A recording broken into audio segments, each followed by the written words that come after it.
Hi. Look, we do realize we are the impediment between you and the afternoon nap. So we will try to make this time worth your penny. So when you convert Malaysian ringgit to Bangladeshi taka, investing in Bangladesh looks very good because you become rich very, very quickly.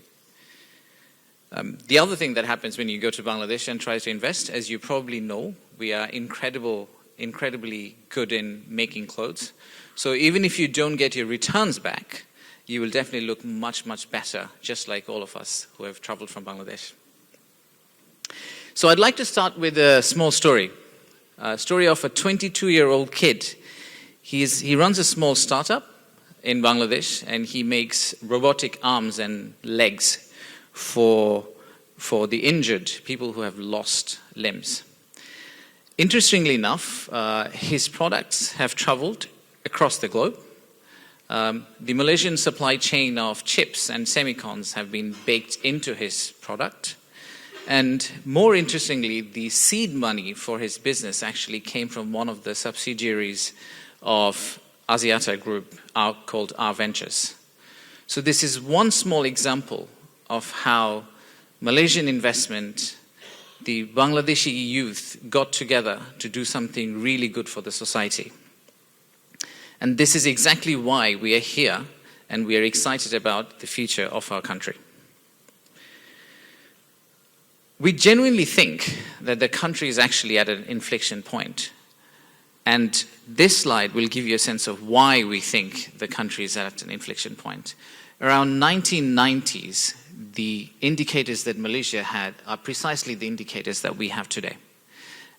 And the ones that are sitting here from Malaysia, you've all experienced the journey that Malaysia has gone through in the last 30 odd years and has come where it is today. We expect Bangladesh to take the same journey, possibly not in 30, but probably in 15 years, because we'll learn from you. If this doesn't convince you, the other slide that I would like to show is this one. So if you consider the factors of production, when you try to do business, you're looking at land, labor, all these specific factors that drive competitive advantage. If you look at what Malaysia offers today versus what you could get in Bangladesh, you can easily see that there's value in considering, should you produce here and sell here, or should you produce in Bangladesh and sell here? And of course, on top of that, you have nearly half the size of Malaysian geographic territory, but nearly 6 times the population of this country caged in a small piece of land. That's your big consumer market. Actually, I don't know if you know the statistics that by 2030, the consumer market in Bangladesh is going to be the 8th largest in the world, even larger than the UK economy. As you can also see, we've done our own research. We've looked at our peer markets, our competitors, and we genuinely believe that we are at an advantage in becoming one of the factories of the globe and be able to serve to the rest of the region by producing in Bangladesh and getting it out of the country. Now, if you're convinced in why, then the next classic question that I always hear is, okay, fair enough, there's a reason to invest in Bangladesh, but where should we invest in Bangladesh? We've done our research for that. We've made your life slightly easier by doing that. So earlier this year, with the multilaterals and also some of the investment banks and consultants, we did this study to understand where does Bangladesh have comparative advantage. It's a 2x2 matrix. If I zoom into the top right corner, these are the possible sectors where if you throw money today, you're likely to get the highest level of returns in Bangladesh. So they range from light engineering to IT enabling services. Textile, of course, is in the mix. But then you also have some more advanced stuff like pharmaceutical, agro-processing, and renewable energy. I'll give you a flavor of one of them. So let's look at our favorite topic, renewables. So if you look at renewables, Bangladesh has actually pledged to reduce the CO2 emission by 22% by 2030, which means we have to intervene not only in the automotives, but also in the renewable energy, the entire spectrum. To do that, what we did earlier this year, we've reduced the tax burden on EV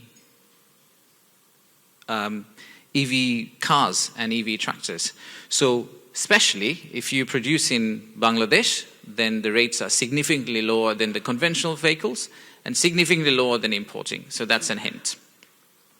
At the same time, if you go to the right-hand side, so you see that obviously 200 million people create a lot of waste, and therefore there's a huge opportunity for waste to energy type of recycling. Power generation, the same applies for solar. We do have our honorable energy advisor here, so please feel free to exchange cards and bombard him with your pitch. We've done significant policy adjustments in recent times in terms of tariff and non-tariff barriers, tax reductions and non-fiscal incentives to make sure that landing in Bangladesh for a specific industry or sector is far more convenient than most of the other markets. The other cross-cutting example that I would really like to cover is probably the halal industry.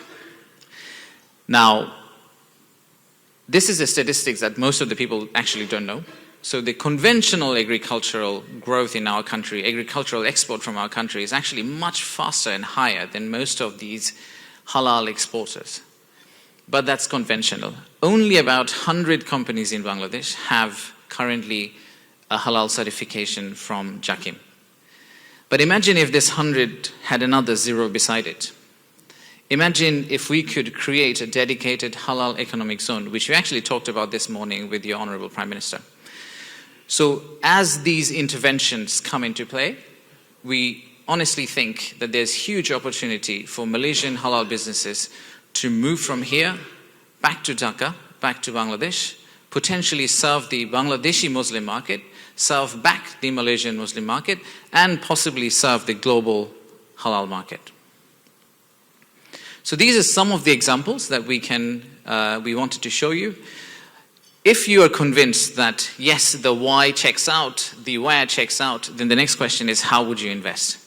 There are obviously three major tracks through which you can invest. The first one is the classic one, the greenfield, but we also have this option, which I think has worked very well for a lot of international companies who have walked into Bangladesh to come in to Bangladesh through a joint venture. We do have quite a few Bangladeshi businesses who have traveled with us to join this seminar. So if I could kindly request them to stand up and show their hands so that after the seminar we could have everyone just network. The traveling Bangladeshi businesses from Dhaka? Thank you. Thank you. So please feel free to socialize with them, and maybe this is the right track. And then finally, the third track I would really like to focus on is state-owned entities. Over time, Bangladesh has liberalized a lot. So the theme for the current government and potentially the governments to come is that government doesn't need to be in the business of doing business.